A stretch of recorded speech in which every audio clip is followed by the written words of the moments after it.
കേരളത്തിലെ ജനങ്ങൾ നെഹ്റു കുടുംബത്തിലെ ഒരംഗം കൂടിയായ കഴിഞ്ഞ പൊതു തെരഞ്ഞെടുപ്പിൽ ഇന്ത്യൻ നാഷണൽ കോൺഗ്രസിൻ്റെയും ഇന്ത്യ മുന്നണിയുടെയും സ്റ്റാർ ക്യാമ്പയിനറായിരുന്ന ശ്രീമതി പ്രിയങ്ക ഗാന്ധിയെ ഹൃദയത്തിലേക്ക് സ്വീകരിക്കും. കേരളം, വയനാട് മാത്രമല്ല, ഈ സംസ്ഥാനം ഒട്ട് രാഹുൽ ഗാന്ധിയെ സ്വീകരിച്ചതുപോലെ തന്നെ പ്രിയങ്ക ഗാന്ധിയെയും സ്വീകരിക്കും.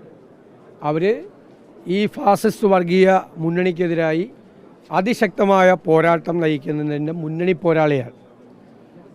ഭയമില്ലാതെ, ഭീതിയില്ലാതെ, വിട്ടുവീഴ്ചകളില്ലാതെ വർഗീയതയുമായും ഫാസിസവുമായും ഏറ്റുമുട്ടുന്ന കോൺഗ്രസ് നേതാവാണ്. അഖിലേന്ത്യാ കോൺഗ്രസ് കമ്മിറ്റിയുടെ ജനറൽ സെക്രട്ടറിയാണ്.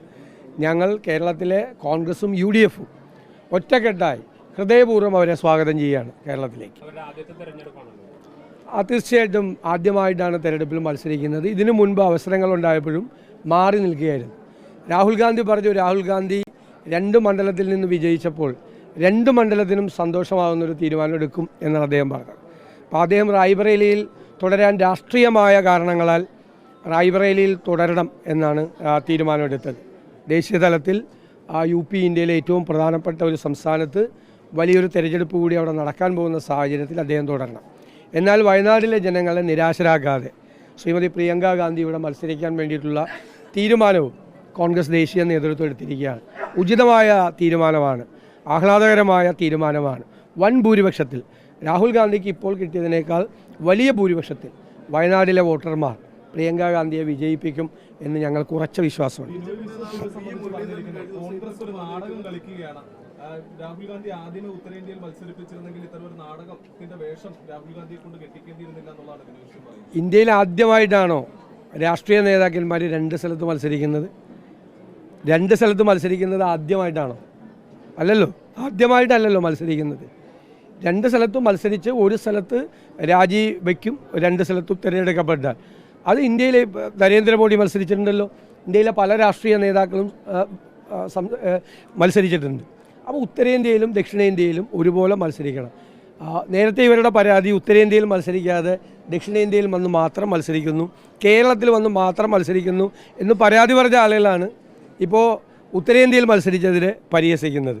അദ്ദേഹം ഇന്ത്യയിലെ ഏറ്റവും പ്രധാനപ്പെട്ട സംസ്ഥാനത്ത് നിന്ന്, ഹിന്ദിയുടെ ഹൃദയഭൂമിയിൽ നിന്ന് ഇന്ത്യയുടെ പ്രധാനമന്ത്രി നരേന്ദ്രമോദി വിജയിച്ചതിനേക്കാൾ ഇരട്ടി വോട്ടിൻ്റെ ഭൂരിപക്ഷത്തിലാണ് വിജയിച്ചത്.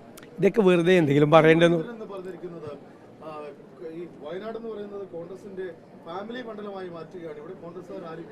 അല്ല, അദ്ദേഹം വേറെ കാര്യം കൂടി ചോദിച്ചു, വയനാടുമായിട്ട് പ്രിയങ്ക ഗാന്ധിക്ക് എന്ത് ബന്ധമാണെന്ന് ചോദിച്ചു. ഞാൻ നേരത്തെ പറഞ്ഞല്ലോ, രാജ്യത്ത് മുഴുവൻ ഈ വർഗീയതയ്ക്കെതിരായും ഫാസിസത്തിനെതിരായും പോരാടുന്ന മുന്നണി പോരാളിയാണ് ശ്രീമതി പ്രിയങ്ക ഗാന്ധി.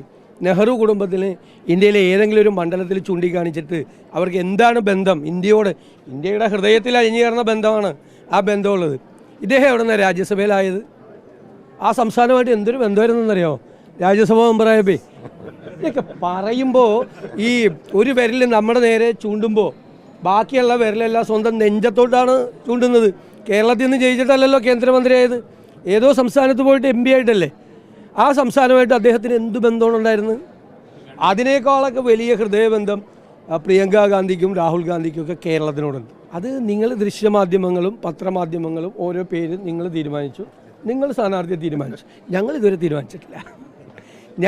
തീരുമാനിച്ചിട്ടില്ല. ഞങ്ങൾ സ്ഥാനാർത്ഥിത്വത്തിലേക്ക് ഇതുവരെ കടന്നിട്ട് പോലുമില്ല, ആലോചിച്ചിട്ട് പോലുമില്ല. അവിടെ KPCC യോഗം 20-ാം തീയതി വെച്ചിട്ടുണ്ട്. അന്ന് തന്നെ UDF യോഗം വെച്ചിട്ടുണ്ട്. നടപടിക്രമങ്ങളുണ്ട്. ഈ എല്ലാ നടപടിക്രമങ്ങളും കഴിഞ്ഞ് കോൺഗ്രസിൻ്റെ ഇലക്ഷൻ കമ്മിറ്റി ഉണ്ട്. ആ ഇലക്ഷൻ കമ്മിറ്റി കൂടി വരുന്ന പ്രപ്പോസൽസ് ഹൈക്കമാൻഡിന് അയച്ചിട്ട് കേന്ദ്ര നേതൃത്വമാണ് പേര് പ്രഖ്യാപിക്കേണ്ടത്.